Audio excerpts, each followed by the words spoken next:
नमस्कार बच्चों, कैसे हैं आप? अच्छे होंगे। बच्चों, हमने इससे पहले एक वीडियो बनाई थी इसी पाठ की, इसी कविता की, कक्षा 7th की, हम पंछी उन्मुक्त गगन के। शिव मंगल सिंह सुमन जी ने लिखा है। उस लास्ट वीडियो में हमने कविता का वाचन किया था, भावार्थ बताया था और कुछ प्रश्न उत्तर भी किए थे। तो इसी पहली कविता आपके पाठ की, कक्षा 7th की, भाषा की बात रह गई थी। तो आज हम कर रहे हैं भाषा की बात। भाषा की बात का पहला प्रश्न भी मैं करा चुका था। दूसरा प्रश्न है, मोस्ट इम्पॉर्टेंट है बच्चों, ध्यान से देखिएगा। दूसरा प्रश्न भाषा की बात, और ये आपकी पुस्तक है, इसका दूसरा प्रश्न है पेज नंबर 3 पर। आप देखिए, भूखे प्यासे में द्वंद्व समास है ना। इन दोनों शब्दों के बीच लगे चिन्ह को सामासिक चिन्ह कहते हैं और ये सामासिक चिन्ह और का संकेत करता है। ऐसे ही अन्य उदाहरण हमें देने हैं। तो बच्चों, यहाँ पे 2-3 चीज़ें आई हैं। वो ये, एक तो समास नया शब्द आया और द्वंद्व नया शब्द आया। तो ये हमें समझना बहुत आवश्यक है। समास एक नया शब्द आया है ना। तो ये समास क्या है? द्वंद्व समास आया ना, द्वंद्व समास लिखा हुआ है आपकी पुस्तक में, भूखे प्यासे में द्वंद्व समास है। तो द्वंद्व समास क्या होता है बच्चों? द्वंद्व समास, जिस समास के दोनों पद समान रूप से प्रधान हों उसे द्वंद्व समास कहते हैं। जिस समास के दोनों पद समान रूप से प्रधान, दोनों पद, यानी पता चला कि किसी समास में 2 या 2 से अधिक पद होते हैं। एक बात तो ये क्लियर हो गई। समास, अच्छा, ये समास शब्द आया है, इसको भी समझना आवश्यक है।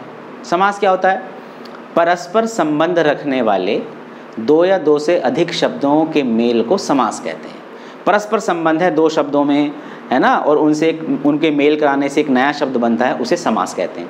मैंने बोला शब्दों का मेल होता है बच्चों, हैं, पदों का मेल होता है। पद या शब्द एक ही बात है, क्योंकि अभी आप छोटे बच्चे हैं तो आपके लिए शब्द कहा गया है। अदरवाइज जब आप 9th 10th में आएंगे पद चलेगा, टीचर आपको पद कह के पढ़ाएंगे।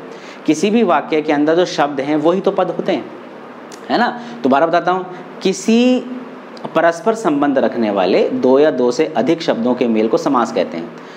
2 या 2 से अधिक शब्द हैं बच्चों, उससे समास बन रहा है। आपके मन में कहीं ये ना आ जाए कि सर ये संधि क्या होती है ना, क्योंकि जब समास बताया जाता है तो संधि भी बतानी आवश्यक होती है टीचर के लिए। तो संधि बच्चों वर्णों के मेल से संधि बनती है।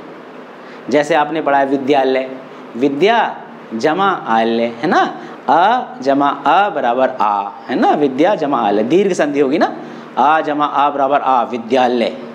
विद्या आ गया या में, जमा आलय, विद्यालय। वर्णों का मेल हुआ, मतलब कुल मिला के ये, है ना। और समास में शब्दों का मेल होता है। एक तो बात ये क्लियर हो गई, समास में शब्दों का मेल होता है और जब संधि पढ़ते हैं तो वर्णों का मेल होता है बच्चों। अच्छा, अब आती है बात द्वंद्व समास की। समास तो हो गया क्लियर, ये समास क्या होता है। अब आती है द्वंद्व की। द्वंद्व क्या है बच्चों? जिस समास के दोनों पद समान रूप से प्रधान हो उसे द्वंद्व समास कहते हैं। यानी दोनों शब्द प्रधान हैं। एक समास है, ये द्वंद्व समास का उदाहरण हमने लिखा है, जैसे भूखे प्यासे पाप पुण्य, है ना, द्वंद्व समास है। इसमें दोनों पद प्रधान हैं, ये पहला पद दूसरा पद। आप शब्द भी कह सकते हैं, ये पहला शब्द भी प्रधान है, दूसरा शब्द भी प्रधान है, ये दोनों प्रधान हैं। कोई ऊंचा कोई नीचा नहीं है, कोई छोटा कोई बड़ा नहीं है, दोनों समान रूप से प्रधान हैं।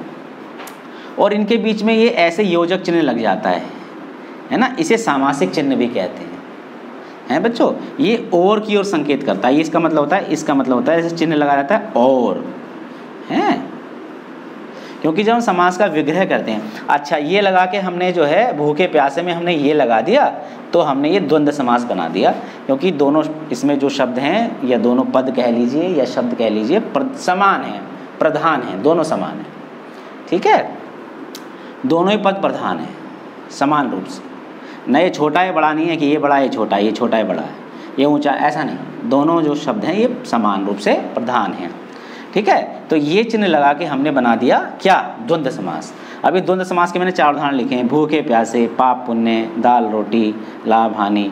अच्छा, जब ये हमने समास बना देते हैं ना, ये लगा के हमने समास बना दिया। कौन सा समास बनाया बच्चों? द्वंद्व समास। सही बताया आपने।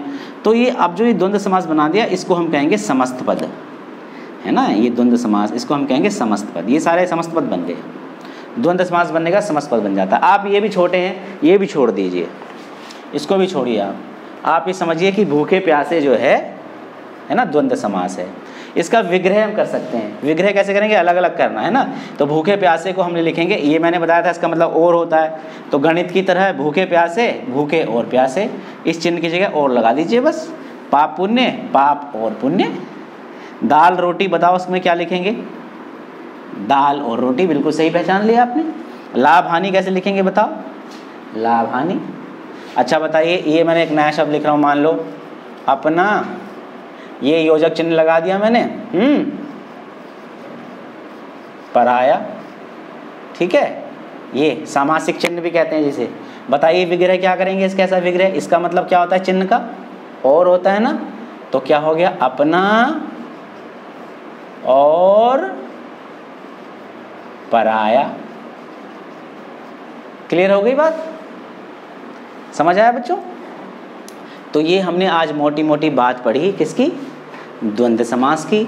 एक बात और समझ लीजिए बच्चों, द्वंद्व समास जैसे मैंने लिखा है, यहाँ लिख के दिखाता हूँ आपको, इधर ऐसे लिखा है आपके लिए, है ना, ऐसे देखेंगे द्वंद्व, है ना।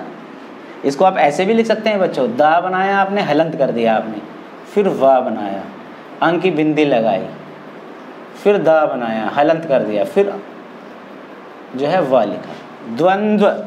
इससे पता नहीं चल रहा क्या आधा क्या पूरा है, तो ये हमने आधे आधे बाहर कर दी और पूरा ही लिख लिया। इस द्वंद्व को आप ऐसे भी लिख सकते हैं, ठीक है। तो ये हमने आज पढ़ा कि समास किसे कहते हैं और द्वंद्व समास क्या होता है, जिसके दोनों पद प्रधान हों। और हमने कुछ और उदाहरण भी बनाए, है ना। और भी आप उदाहरण बना सकते हैं, जैसे खट्टा मीठा, भाई बहन, ऊंचा नीचा, पाप पुण्य, बिल्कुल सही, पाप पुण्य, बिल्कुल सही। ऐसे भी आप अन्य उदाहरण आप लिख सकते हैं। बच्चों वीडियो अच्छी लगे तो लाइक सब्सक्राइब अवश्य करना, ताकि मैं और भी अब क्रम वाइज आपके पाठों की वीडियो बना के आप तक पहुंचा सकूं। थैंक यू बच्चों।